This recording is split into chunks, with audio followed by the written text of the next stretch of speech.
क्या कभी नोटिस किया है, जब बच्चे छोटे होते हैं तो हर प्रॉब्लम का सॉल्यूशन वो पापा से चाहते हैं। लेकिन जैसे जैसे बच्चे बड़े होते हैं, पापा से बात करना कम हो जाता है। उनके सवाल नाराजगी वाले लगने लगते हैं। उनकी एडवाइस इंटरफेरेंस लगने लगती है। और धीरे धीरे पापा एक साइलेंट ऑब्जर्वर बन जाते हैं।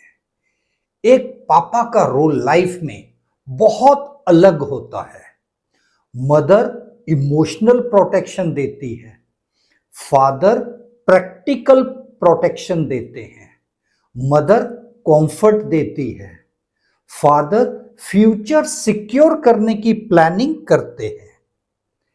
पापा जब सवाल पूछते हैं, कहाँ जा रहे हो, किसके साथ जा रहे हो, फ्यूचर का क्या प्लान है, आपकी फाइनेंशियल सिक्योरिटी कैसी है, आपकी जॉब कैसी चल रही है, आपका बिजनेस कैसा चल रहा है, तो बच्चों को लगता है पापा ना इंटरफेयर कर रहे हैं। लेकिन रियलिटी क्या है? फादर कंट्रोल नहीं कर रहे, फादर प्रोटेक्ट कर रहे होते हैं। फादर के सवाल वो एक्सपीरियंस के साथ आते हैं। उन्होंने लाइफ देखी होती है, फेल्यूर्स देखे होते हैं, गलतियों का रिजल्ट्स देखा होता है। लेकिन आज की जनरेशन को लगता है हम सब जानते हैं, और इसी कॉन्फिडेंस के चक्कर में फादर के साथ एक इमोशनल डिस्टेंस क्रिएट हो जाता है। बच्चे अपनी मां से ज्यादा बात करना प्रेफर करते हैं।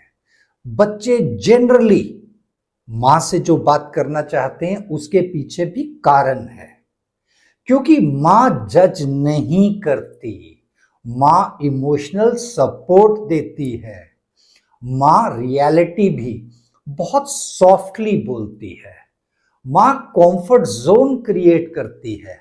फादर वो प्रैक्टिकल जो लाइफ की कड़वी सच्चाई है वो बोलते हैं। और सच कभी कभी अनकंफर्टेबल होता है। इसी वजह से बच्चे डिफिकल्ट कॉन्वर्सेशंस अवॉइड करते हैं। और कहीं ना कहीं फादर को एक इसकी ना कहीं मन में एक टिस, एक साइलेंट पेन जरूर रहती है। बहुत सारे फादर ओपनली एक्सप्रेस नहीं करते, लेकिन अंदर ही अंदर वो उस हर्ट को, उस दर्द को फील करते हैं, महसूस करते हैं और अपने अंदर ही रखते हैं।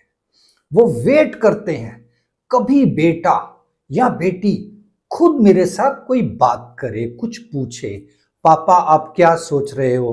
पापा का प्यार कभी लाउड नहीं होता, वो सैक्रिफाइस में दिखता है, वो रिस्पॉन्सिबिलिटी में दिखता है, वो सिक्योरिटी बनाने में दिखता है। और सबसे बड़ी सच्चाई, फादर चाहे इग्नोर हो जाएं, फादर से बच्चे कम बात करें, फिर भी पापा ये बोलते हैं, बेटा कभी कोई जरूरत हो तो मैं हूं। अब बच्चों को क्या करना चाहिए? पापा को जज मत करो, क्वेश्चंस को कंट्रोल नहीं, उनका कंसर्न समझो। कभी कभी उनके साथ बैठकर बात करो, उनकी एडवाइस सुनो। उनको फॉलो करना जरूरी नहीं है, लेकिन सुनना समझना जरूरी है। पापा को इंपॉर्टेंस फील करवाओ। और हां, एक चीज याद रखें, फादर इमोशंस एक्सप्रेस कम करते हैं, लेकिन फील वो बहुत डीपली करते हैं। अब पापा को क्या करना चाहिए? पापा को भी कुछ एक चीजें लाइफ में एक्सेप्ट करनी चाहिए।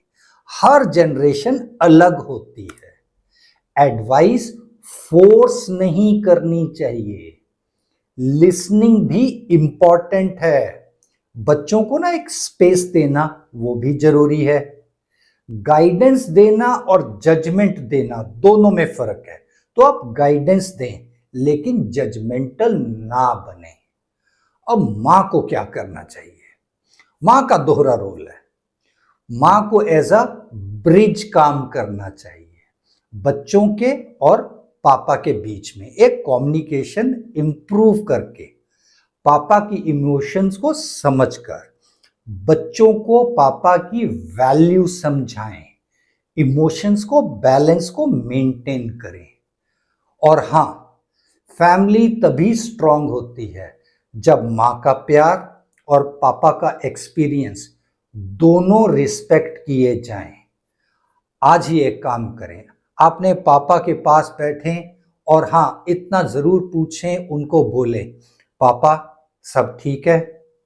शायद इसी से उनको, इस सेंटेंस से उनको बहुत तसल्ली मिल जाएगी। शायद वो इसी का इंतजार भी कर रहे हो। और हां, एक बात, वक्त ये ना एक पहिया है, ये घूम कर वापस आएगा। बस एक बात सबके लिए, भगवान ने सब माँ बाप को बहुत स्पेशल बनाया है और बच्चे आज भी उनके लिए स्पेशल हैं, कल भी उनके लिए स्पेशल ही रहेंगे। सिर्फ भावनाओं को समझने की और कम्युनिकेशन गैप को खत्म करने की जरूरत है। ऐसे कुछ और लाइफ एक्सपीरियंस के साथ जल्द मिलते हैं।